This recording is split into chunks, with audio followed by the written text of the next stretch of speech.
let's debunk something. Biggest misconception out there. Smaller subwoofers hit harder. Smaller subwoofers are more accurate than larger subwoofers. Look it up. Read. Don't let nobody tell you that. The smaller the subwoofer, the more inefficient it is.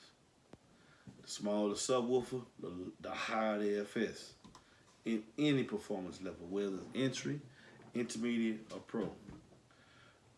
The less air is being moved. Y'all hear me say it all the time, and it's true. Cone area is king if the performance levels are equal. That's for you guys that just love to, oh man, I got a 6.5. My 6.5 sound better than my 12s. Maybe the 6.5 has a better performance level than the 12. For instance, I say you got a Boss Phantom 12. I'm pretty sure this, even though it has less cone area, this little G1 will sound better than that little Boss with that 30-ounce magnet 12. Because as you apply more power, the 12 will fall off because it has a weaker performance level, and this one would just be getting started. Okay? Now, fast, smaller drivers are more accurate than larger drivers. Not true. In fact, the smaller the driver, the more it has to move to replay a given fixed frequency, any frequency. The larger the driver, the less it has to move to duplicate the sound or the instructions it's getting from the amplifier. Why? Because it's moving more air pro stroke. Do you know that if your subwoofer is getting a signal to play a 60 hertz tone and it has to move 2 millimeters to replay that 60 millimeter tone? Well, at half of that octave lower, which is half of what the frequency is, 60, now it's told to play a 30 hertz tone, it's going to move 4 times as much. So let's say it moved 2 millimeters to do a 60 hertz tone. Now it needs to move 8 millimeters to do a 30 hertz tone. Whatever X max a subwoofer needs to reach a given frequency, a half octave, active lower is going to move 4 times as much. A half active low is going to move twice as much. So if it took 2 millimeters to do 60 hertz, half octave would be 15, so we're going to go down to 45. To do 45 hertz, it's going to have to move 2 times to 4 millimeters. And if it's going to replicate a 30 hertz tone, which is an octave lower than the 60 hertz tone, it'll have to move 4 times as much. And that's why the larger the driver, the more efficient. The less movement has to be made to generate a given sound because the more air is being rarefied and compressed.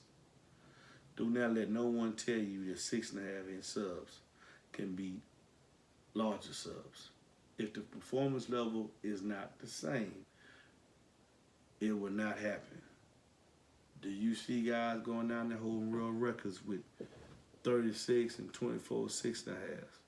No. They go get 6.18 or 6.15 or 4.18s or like that because the more area you can move, you're going to have a given loudness. Okay? But there is an application for smaller drivers when you do not have that much space. If you don't have that much space and you want bass, the 6.5 would do you just fine. Or even an 8 or smaller driver. Because if you watch some other videos that I tell you, when you pick a subwoofer, you need to make sure that you have the space that's needed to run that subwoofer. Most 6.5 inch drivers can operate in 0.3 to 0.6. There's 8s that can operate in 0.6. There's no 8s that I know of that's going to sound with any kind of way that can operate in 0.3. A 6.5 can. Why? Because the spider and the cone itself is smaller. The motor structure is smaller. So it's not going to move that much and rarefied and compress that much air. So a smaller volume is optimum for it. You put in a larger enclosure and then it's going to start to unload a lot. Because now you have to see the linear and the X max that the subwoofer can handle. So with that being said, people ask, do you like 6.5 inch drivers? Well, if I had, let's say, a Mazda Miata, a Corvette, Lamborghini, yeah, I would use a 6.5 inch driver because I'm not going to put a overly large enclosure inside that vehicle. I would use a 6.5 inch driver to give me the bass I need. And 6.5 inch drivers came a long way. But these rules cannot be underestimated, cannot be said more than what everybody tells you, man. It takes space to make space. Take space to make base. Corner is king. The larger the subwoofer, the less work you're going to have to do to achieve a certain loudness. The smaller a subwoofer, the more efficient it is. These are facts. Okay, how you feel about a particular brand, how beefy it looks, and I don't know, maybe some of y'all say, oh, it's cute, and that's why you want to run it. This 6.5, this is a G1 model, 6.5, correct? Yeah, this is G1. I would take in the same series a G8 G-Woman, a DVD drive G18. It will crush this one output.